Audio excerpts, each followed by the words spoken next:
All right, so imagine yourself way back in ancient Rome. You're a sailor, and you're about to, like, embark on a journey across the Mediterranean.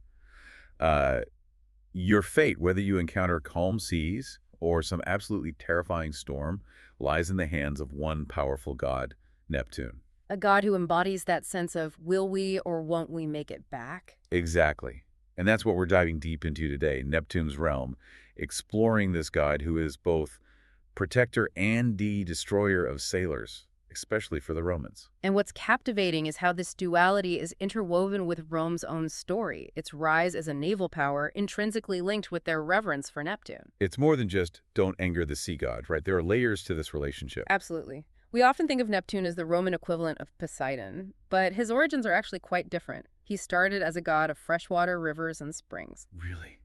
That's so interesting. I never would have pictured the ruler of the seas starting out with such humble, landlocked beginnings. Right. It's a bit unexpected, but it speaks to the complex layers of his power. So as Rome's ambitions expanded from the Italian peninsula to the wider Mediterranean, so did the importance of the sea in their lives. And with it, Neptune's influence grew. He went from a god of inland waters to the one who could grant you safe passage across the open ocean. Or bring your ship crashing down. Exactly. So a god who very much reflected the realities of Roman life at the time.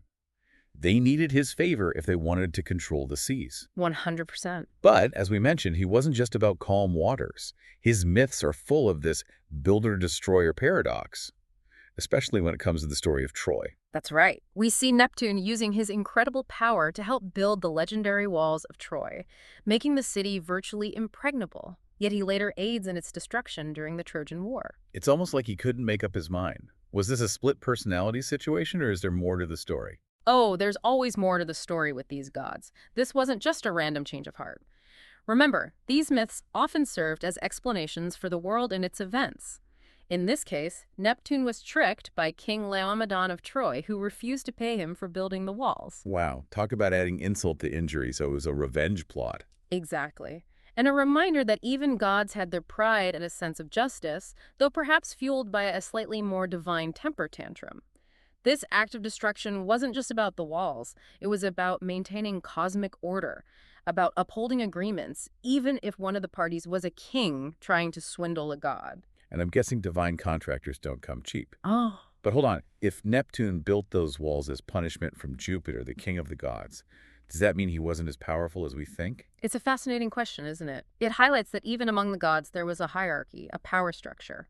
Neptune, despite his dominion over the seas, still answered to a higher authority. It's like the ultimate, my dad can beat up your dad situation, but on a cosmic level. Precisely. But let's not forget about Neptune's other side, the god of unbridled passion and, dare I say, romance. Ah, yes, the story of Neptune and Amphitrite. I'm always fascinated by the love lives of the gods. They're just as dramatic and messy as ours, if not more so. Oh, absolutely. In this case, we have Neptune head over heels for the beautiful sea nymph Amphitrite, but as you can imagine, she wasn't exactly eager to be wooed by a god known for his, shall we say, forceful personality. I could see why a sea nymph might prefer a more tranquil existence. So what did Neptune do? Did he just let her slip away? Not a chance. This is Neptune we're talking about. He sent his most trusted messenger, a dolphin-like figure named Delphin, to find her and win her over. A dolphin matchmaker. That's adorable. Did it work? It did.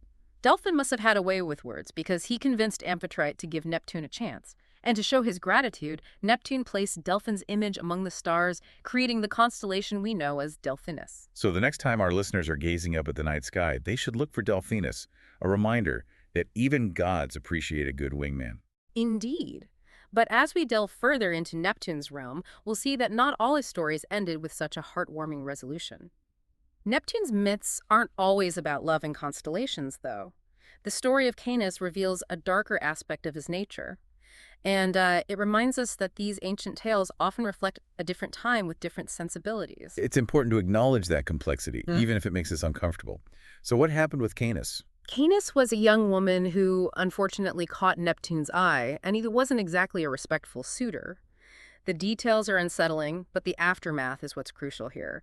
Perhaps out of a mix of guilt and a desire to offer some form of amends, Neptune granted Canis a wish. A wish. That's a classic trope in mythology, but it always feels loaded. What did Canis ask for? Understandably, she wanted to ensure nothing like that could ever happen again, so she wished to be transformed into a man. Not just any man, but someone impervious to physical harm. She became Caenius, a powerful warrior. That's a powerful transformation and a heartbreaking reminder of the power imbalances in these stories. Neptune grants this wish, but does it really make things right? It's a question that lingers. It certainly does, and this complexity is woven throughout many of Neptune's myths, especially those tied to Rome's own relationship with the sea. Let's consider the Aeneid, for example. Here, we see Neptune not as a builder or a lover, but as a force upholding order. On his own, a tumultuous turf. You're talking about that epic storm scene, right? Where the goddess Juno, still fuming from the Trojan War, decides to mess with Aeneas and his fleet. Precisely. Juno, in a fit of rage, stirs up this massive tempest, putting Aeneas and his men completely at the mercy of the waves. It's a vivid reminder that even heroes aren't exempt from the whims of the gods. Or should we say the whims of most gods? Because Neptune's not too happy about this whole situation, is he? Not one bit. He's usually content to let mortals go about their business. But when Juno interferes with his domain on such a grand scale, it's a direct challenge to his authority. So what happens? Does he engage in a cosmic shouting match with Juno? Neptune is far too majestic for a shouting match, no. He simply raises a hand, and the raging storm subsides. The waves calm, the winds cease their howling, even Juno is put in her place. The message is clear. You don't mess with the god of the sea in his own backyard. It's a powerful display of his control over the natural world, and a stark reminder to both gods and mortals that Neptune is not to be trifled with. Exactly. And for the Romans, who were rapidly expanding their influence across the Mediterranean, this connection between Neptune's power and their own naval ambitions was crucial. It makes sense that they would want to stay on the good side of the god who could control the very waters they sailed on.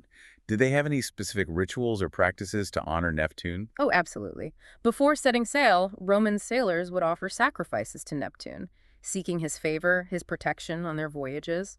Horses, considered sacred to the god, were sometimes offered as, like, the ultimate tribute. Horses.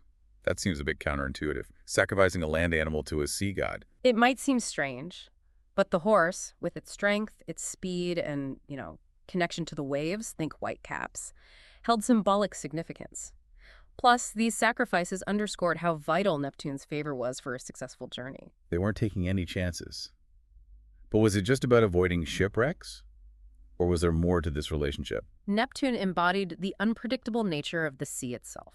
He could bring victory in battle, guide ships through treacherous waters, even influence the winds.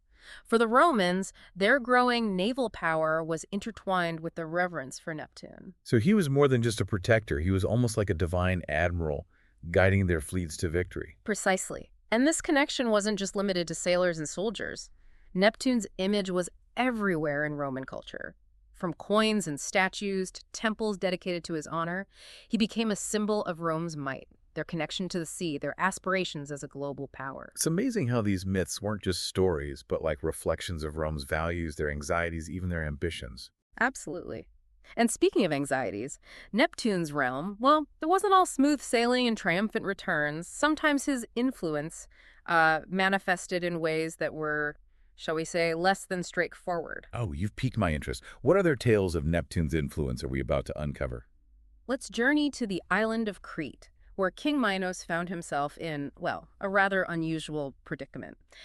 Imagine a creature with the head of a bull and the body of a serpent terrorizing your entire kingdom. That's a visual I don't think I'll soon forget. What does this have to do with Neptune? Well, who do you turn to when you have a sea monster problem? Minos called upon Neptune for help, but the god, in his, let's say, infinite wisdom, saw an opportunity for roundabout solution. Let me guess, a sacrifice was in order. You know your myths. Neptune proposed that if Minos sacrificed this monstrous hybrid back to him as a gesture of respect, he would, in turn, grant him a favor. It sounds like a classic divine bargain. So what was the favor? Neptune sent Minos a magnificent white bull. Impressive, right? A bull for a bull-serpent hybrid, yeah? Seems like a fair trade on the surface. But this is Neptune we're talking about, so I'm guessing there was a catch. Oh, there's always a catch. This wasn't just any bull. Neptune, perhaps with a mischievous twinkle in his eye, made sure this particular animal was, shall we say, irresistible to cows. Oh, no. I have a feeling this is about to get messy. It did. Minos's wife, Pasiphae, became utterly smitten with this bull head over heels in love. You're kidding. She fell for a bull. Literally. Neptune's gift had some unintended consequences, to say the least. And the result of this ill-advised infatuation, none other than the Minotaur, a creature with the head of a bull and the body of a man. Wow. Talk about a complicated family tree. So Neptune's indirectly responsible for the Minotaur's existence. You could say that. It's a story that highlights how even with the best of intentions or perhaps a touch of divine amusement, Neptune's actions could have far-reaching and unpredictable ripples. It seems even the gods couldn't escape a little chaos now and then. As we wrap up our deep dive into Neptune's realm, what's the key takeaway for our listeners? Well, we've seen Neptune evolve from a god of freshwater springs to this powerful deity who commanded the respect and fear of an empire. He's a reminder that the ancient world wasn't black and white. Their gods, like the sea itself, were forces of both creation and destruction, capable of great love and terrible wrath. It's that duality that makes Neptune such a compelling figure even thousands of years later, right? He reflects our own complex relationship with the natural world, the awe it inspires, the power it holds, and that unpredictable nature that just continues to captivate us. Beautifully said. Neptune's legacy reminds us that whether we're, setting sail across an ocean or simply gazing out at the waves crashing on the shore, we're in the presence of something ancient, powerful, and ultimately unknowable. A perfect thought to end on. Until next time, keep exploring, keep questioning, and remember, sometimes the greatest depths are found not just in the ocean's abyss, but within the stories we tell about them. Indeed. Thanks for joining us on this deep dive.